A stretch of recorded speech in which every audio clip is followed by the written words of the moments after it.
Hi అండి. YSR CP నుంచి బయటికి వెళ్ళిపోయి నానా మాటలు మాట్లాడి ఉన్నంతసేపు పార్టీలో ఉన్నంతసేపు మొత్తం పార్టీ అధిష్టానాన్ని కావచ్చు పార్టీని కావచ్చు బ్లాక్మెయిల్ చేస్తూ చాలా రికార్డు స్థాపించాడు బాలినేని శ్రీనివాసరెడ్డి. చెప్పుకుంటాడు బాగా మేము చాలా చుట్టాలం, మేము చాలా కావాల్సిన వాళ్ళం, మాకు చుట్టరికం బాగా ఉంది అని. ఏం లేదు, వైవి సుబ్బారెడ్డి చెల్లెలు భర్త ఈయన. వైఎస్ రాజశేఖర రెడ్డి గారికి ఈయనకి ఓహో అనే పెద్ద బంధుత్వం ఏం లేకపోయినప్పటికీ ఏదో వైవి సుబ్బారెడ్డి మూలంగా ఏదో ఎమ్మెల్యే స్థానం తీసుకున్నాడు. ఏదో ఆయన ఏదో పాపం కష్టపడి ఏదో బతిమాలి బావగారిని కాదు కోసనిళ్ళ అంటే వైవి సుబ్బారెడ్డి గారికి వైఎస్ఆర్ గారు ఇచ్చాడు. ఇప్పుడు ఏంటంటే అవన్నీ ఎవరికి తెలియవు కదా. కానీ ఏంటంటే ఇప్పుడు ఏదో మాట్లాడతాడు ఆయన. జగన్మోహన్ రెడ్డి ఎవరు అసలు, వైఎస్ఆర్ లేకపోతే ఎవరు, నువ్వెవరు అన్నట్టుగా అది మొన్న ఆవిర్భావ సభలో, జనసేన ఆవిర్భావ సభలో ఎక్కడ ఆయన గుడ్ బుక్స్, జనసేన నాయకుడి అధినాయకుడి గుడ్ బుక్స్లో అంటే ఆయన గొప్ప దృష్టిలో పడాలని ఇష్టం వచ్చినట్టు పేలిపోయాడు. అసలు మామూలుగా అది వరకు వైఎస్ఆర్సీపీలో ఉన్నప్పుడు, నేను ఉన్నప్పుడు ఆఫీస్లో ఉన్నప్పుడు ఆయన చూస్తూ ఉండేదాన్ని, ఆయన కనిపిస్తూ ఉండేవాడు, హలో హాయ్ బాయ్ అనుకుంటూనే ఉండేవాళ్ళం. కానీ ఏంటంటే అప్పుడు చాలా వినమ్రతగాను చాలా గుడ్ బాయ్ లాగా ఉండేవాడు. ఇప్పుడు మాత్రం రెచ్చిపోయి అసలు ఏదో అజ్ఞాతవాసి సభలో అపరిచితుడిలాగా ప్రవర్తించాడు. ఇష్టం వచ్చినట్టు రెచ్చిపోయాడు, ఇష్టం వచ్చినట్టు దూషణలు మాట్లాడాడు. అంటే ఏంటంటే ఒక సభలో చివరికి ఏదో థ్యాంక్స్ గివింగ్ స్పీచ్ ఇస్తారు, అంటే ఏంటంటే ఒక సాంప్రదాయంగా, లేకపోతే ఒక పెళ్లి పెటాకులు ఏదో పెళ్లి జరుగుతున్న టైంలో ఒక మంగళహారతి పాడతారు ఒక సాంప్రదాయంగా. అట్లాగూ ఈ వేరే పార్టీ అంటే వైఎస్ఆర్సీపీని వీడి బయటికి వెళ్ళాడు కాబట్టి నేను చాలా మనస వాచ కర్మణ నేను మీతోనే ఉన్నాను అని చెప్పడానికని జగన్ని ఇష్టం వచ్చినట్టు మాట్లాడాడు. జగన్ ఎవరు అసలు, నువ్వు అసలు వైఎస్ఆర్ లేకపోతే ఏమిటంటే ఇప్పుడు వైవి సుబ్బారెడ్డి లేకపోతే నువ్వెవరివి అని అడుగుతాను నేనైతే. ఇష్టం వచ్చినట్టు ఏదో ఇవాళ మనం ఏదో వాళ్ళు తీసుకున్నారు కదా పార్టీలో తీసుకున్న ఈయన పరిస్థితి ఏంటో అందరికీ బాగా తెలుసు. అంత ఇష్టం వచ్చి పైగా ఇంకోటి అంటాడు సినిమా పిచ్చి, ఇంత సినిమా పిచ్చి. ఈయనేదో ఆయన ఎవరో చెప్తాడు, ఆయన వైఎస్ఆర్సీపీ ఆయన రష్యా వెళ్ళేవాడు, ఈయన చీట్ల పేకలు ఆడుకోవటానికి ఇంకో చోటకి ఇంకొక రకంగా వెళ్ళేవాడు, ఈయన లగ్జరీ లైఫ్ అలవాటు అదే అని చెప్పాడు ఆయన. సరే బాగానే ఉంది.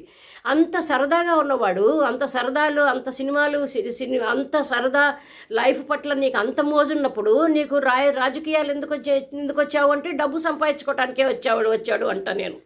కానీ ఏంటంటే అవన్నీ కూడా ఏం లేదు, సేవ అనే ముసుగులో వీళ్ళందరూ చేస్తున్న పని ఏంటంటే డబ్బులు దండుకోవటం అనమాట. మొత్తం బాగా డబ్బులు దోచుకోవటం, దండుకోవటం.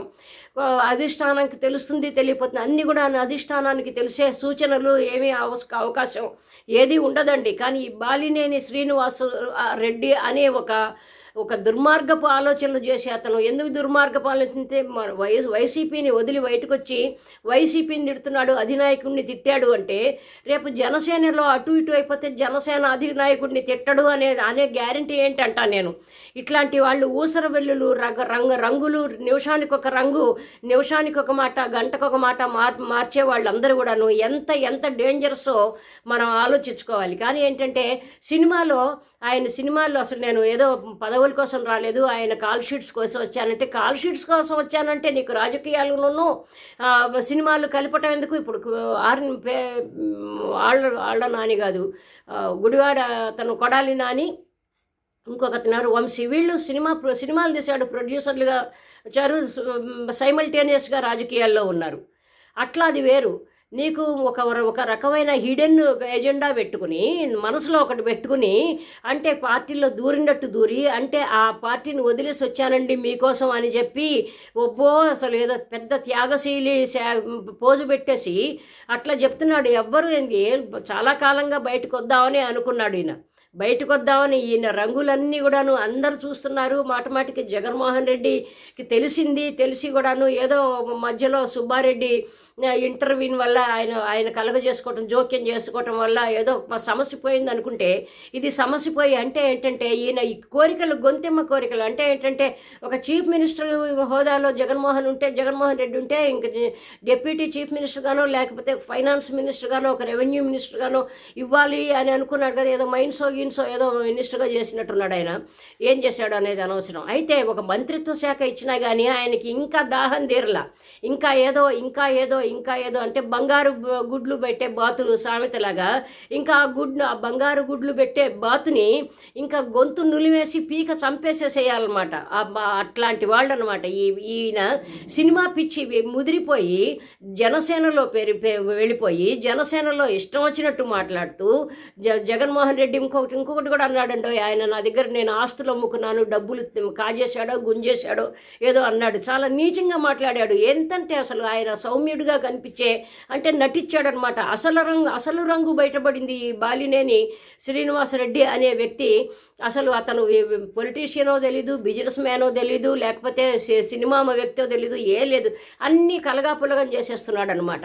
అయితే ఆ సినిమా పిచ్చిలో పడిపోయి సినిమా డబ్బు పిచ్చి అనమాట. అంటే ఆయన ఎవరో వైఎస్ఆర్సీపీ నాయకుడు నిన్న మొన్న ప్రెస్ మీట్ పెట్టి చెప్పినట్టు అంటే ఏంటంటే ఈయనకి బాగా లగ్జరీ లైఫ్లో లగ్జరీ పిచ్చి బాగా ముదిరిపోయింది అనమాట. కాబట్టి ఏంటంటే ఆ డబ్బులు ఎంత డబ్బులు ఉన్నా చాలటల్లా, ఆ దాహం చాలటల్లా. మంగళగిరి పానకాల స్వామికి ఎంత పానకం పోసినా చాలదన్నట్టుగాను ఈయనకి ఎంత డబ్బు వచ్చినా ఎన్ని వచ్చినా ఏం చేసినా కానీ చాలటల్లా. కానీ ఇంకా కావాలని ఇట్లాంటి వాళ్ళని పనికిమాలిన రాజకీయ నాయకుల్ని రాజకీయాల్లోకి తీసుకొచ్చే కంటే, ఇంత దుర్మార్గుల్ని దుర్మార్గంగా ఆలోచించే వాళ్ళని తీసుకొచ్చే కంటే అసలు ఈ వైవి సుబ్బారెడ్డిని రావటమే చాలా అనవసరమైన విషయం అంటాను నేనైతే. ఈ వైవి సుబ్బారెడ్డి గురించి మళ్ళీ ఇంకొక వీడియోలో మాట్లాడతానండి. వైవి సుబ్బారెడ్డి మూలంగా అసలు యాక్చువల్గా చెప్పాలంటే షర్మిల తల్లి కూడాను ఈ వైవి సుబ్బారెడ్డి ఉండటం మూలంగా అతనికి మంచి పదవి ఒక హోదా ఇవ్వటం మూలంగా వాళ్ళిద్దరూ అలిగారు.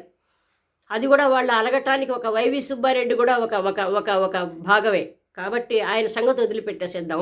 ఈ వైవి సుబ్బారెడ్డిని అడ్డం పెట్టుకుని ఈ బాలినేని శ్రీనివాసరెడ్డి రెచ్చిపోయాడు.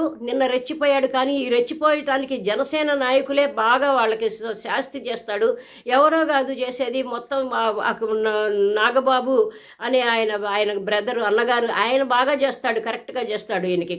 కాబట్టి ఏంటంటే ఏదో ఇల్లు అలకగానే పండగ అయిపోలేదు, లేకపోతే పార్టీలో చేరగానే ఏదో ఓహో అని మహానాయకుడు అయిపోలేదు. ఇంతకంటే ముందు వచ్చిన వాళ్ళు చాలామంది ఉన్నారు. వాళ్ళందరినీ వదిలేసి ఈయనకిస్తే ఏం జరుగుతుందో జనసేన పార్టీకి వాళ్ళకి తెలుసు. కాబట్టి ఏంటంటే హద్దులు మేరకుండా ఎక్కడ తన హద్దుల్లో ఉండి మాట్లాడితే శ్రీనివాసరెడ్డి లాంటి వాళ్ళు చాలా మంచిది. నీకు ఏదో ఏరు దాటిన తర్వాత తెప్ప తగిలేసినట్ట నీకు ఆ పార్టీ దాటిన తర్వాత గుమ్మనగా ఉండు. నిజంగా డిగ్నిఫైడ్ మనిషి అయితే గుమ్మనగా ఉండాలి. జగన్మోహన్ రెడ్డి గురించి మాట్లాడటం ఎందుకు? వైఎస్ఆర్ లేకపోతే నువ్వు లేవు, లేకపోతే నీ బతికెంత, నువ్వెంత, నువ్వు ఓడిపోయే మనిషివి, అది ఇది అని ఇష్టం వచ్చినటువంటి డబ్బులు కొట్టేశాడు, గుంజేశాడు నా దగ్గర. అతనికి అంత కర్మ పట్టలే. డబ్బుల కోసం కూర్చుంటే అంత డబ్బులు అంత పేదలకి పంచేవాడు కాదు. అది ఇది అవి ఇవి అని పథకాలు చెప్పేసేసి లేకపోతే ప్రాజెక్టుల పేరుతో నొక్కేసేసేవాడు. ఆయన ఎవరో తెలిసిన వాళ్ళకి అందరికీ తెలుసు. అంటే ఏంటంటే బంధువు అని చెప్పుకుంటున్నా ఈ పెద్ద మనిషికి జగన్మోహన్ రెడ్డి గురించి తెలియదు అనమాట. ముందు బాగా తెలుసుకో. జగన్మోహన్ రెడ్డి ఏంటో తెలుసుకో. అతనికి డబ్బులు అవసరం లేదు. పెద్ద బిజినెస్ మ్యాన్, బ్రహ్మాండంగా అతను ఆయన భార్య వ్యాపారాల్లో తెగ సంపాదించుకుంటూ ఉంటారు. నాలాంటి వాళ్ళకి డబ్బులు అవసరం. కానీ డబ్బులు అవసరమైతే పాలిటిక్స్లో చేరాల్సిన అవసరం లేదంటాను. కాబట్టి ఏంటంటే ఈ సినిమా పిచ్చి వాళ్ళు, ఈ వ్యామోహం ఉన్న వాళ్ళు, డబ్బు పిచ్చి వాళ్ళు రాజకీయాల్లో ఉన్నంతకాలం ఇట్లా ఊసరవెల్లులు రంగులు మారుస్తూనే ఉంటారు. ఇంకొక మంచి టాపిక్తో మళ్ళీ కలుద్దామండి. కానీ ఈ ఊసరవెల్లి ఈ అపరిచితుడిని మాత్రం నమ్మద్దు. రెచ్చిపోయాడు అపరిచితుల్లోలాగా రెచ్చిపోయాడు నిజంగాను. కానీ ఏంటంటే మన దురదృష్టం ఏంటంటే ఇవాళ పాలిటిక్స్లో ఇట్లాంటి వాళ్ళని చూడటం మన దురదృష్టం. ఇంకో మంచి టాపిక్తో మళ్ళీ కలుద్దాం. బై అండి. Love you all. బై.